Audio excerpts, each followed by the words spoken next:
Our mobile news tracker, Kevin Ratermann, joins us now. Kevin Ratermann is behind the wheel. He's pulling up on the scene. We'll get a live report coming up for him. Our own Kevin Ratermann is already there. Chopper 8 is on top of it this morning. Kevin Ratermann is up there. A lot of emergency vehicles there, clearly a wreck of some kind. You are looking at a live picture of an Indigo bus on fire. Our mobile news tracker, Kevin Ratermann, has been there on the scene. Let's go to him right now. Kevin, what have you learned? What are you seeing? We are over a bad crash on the Marion-Hendricks County line. Looks like almost the entire back half was just smashed. Northbound 465 is bumper to bumper and not moving. 3 people were inside this car when it flipped over. Both vehicles plowed into this house on the west side. This looks like it may be a possible head-on collision. Our mobile news tracker is there. Kevin Ratermann joins us.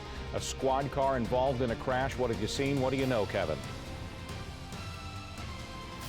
Well, Scott, I just arrived on scene just a few minutes ago, and I just saw firefighters and paramedics load an officer into the back of an ambulance. His arms were crossed in front of him. I did not see him moving, but his arms were crossed on top, and he was holding them there. This is near Washington and Rural Street on the near east side. Washington Street is completely shut down with all of the emergency personnel that are on scene. This call went out less than a half an hour ago for wreck with personal injury and entrapment. And as you can see, we have an IMPD car on the north side of the road in front of the old Indianapolis Public Library that's out here. This is a very active scene. I'm going to try to get some information from IMPD or the Indianapolis Fire Department and try to find out the condition of that officer. Scott, Kylie? Good morning, Kylie. Officers were dispatched out here to the McClure gas station at the corner of Lyndhurst and Rockville Road a little after 3 this morning. What they say is that a regular customer, someone that comes here every day, pulled into the lot and noticed that a woman was lying on the ground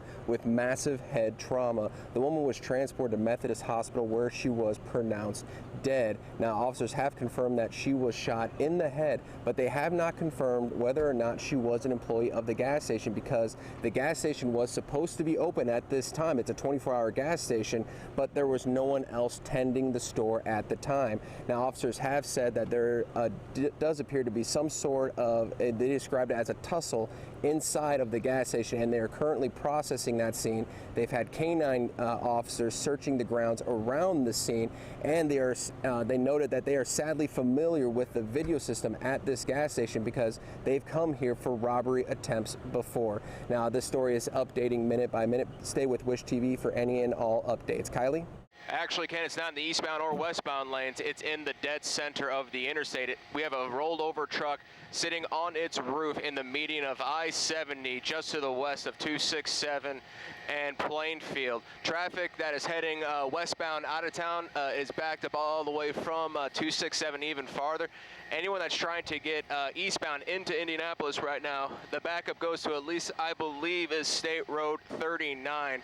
I can't even see the end of the backup. Crews are actively working this scene right now. 1 lane of travel in both directions. There is an ambulance on scene, but I haven't seen any crews working with anyone from that was in this truck right now. So this is a very active scene. We're going to stay over top of it and see if we can get any more information. Ken? The majority of I-69 northbound at 96th Street is completely shut down for the exception of 1 lane. 1 lane is getting by this fatal accident. I spoke with Fishers Police a little over 10-15 minutes ago, and they said that this is a fatal accident involving 5 vehicles, 3 semis and 2 cars. Now, police are on scene and they're investigating it, while the fire department is actively putting down oil dry from the diesel in this semi right here. Now, I'm going to stay on scene all morning and bring you all the updates as I get them, but like I said, this is a fatal accident on I-69 northbound just south of 96th Street.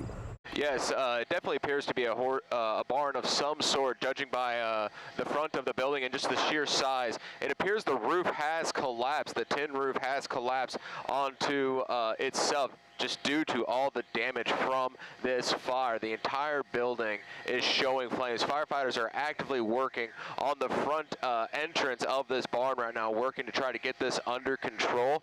This is on the southeast side of Indianapolis. I believe it's 6700 Mimosa Lane. This is near Acton Road and I-74 on Indianapolis' southeast side. And as you can see here, firefighters have their hands full trying to get control of this barn fire. We have not heard any reports of injuries, but we will remain on scene and try to gather as much information as we can. Scott, this trailer that caught fire on southbound I-465 near the 56th Street Shadeland exit was carrying 29,000 pounds of cookie dough. Now, the good news is the driver is okay. Indiana State Police say that the man was able to unhook the trailer and drive his truck away before he was harmed, and it looked like the truck got away unharmed as well. Now, as you can see, that this fire happened directly beneath this overpass, so crews were actually working above and below at the same time trying to contain this fire. Now, as you can see, the fire is mostly out. Crews are working on hotspots right now.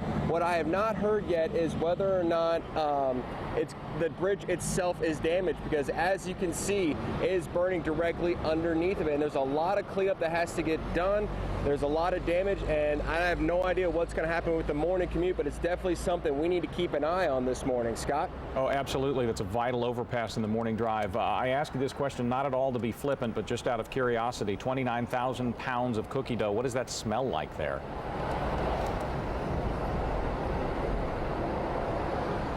Right now, it smells like a lot of fire.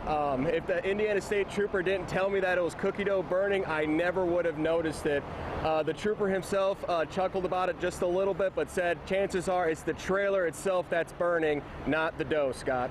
They are moving ever so slowly, but they are in fact moving.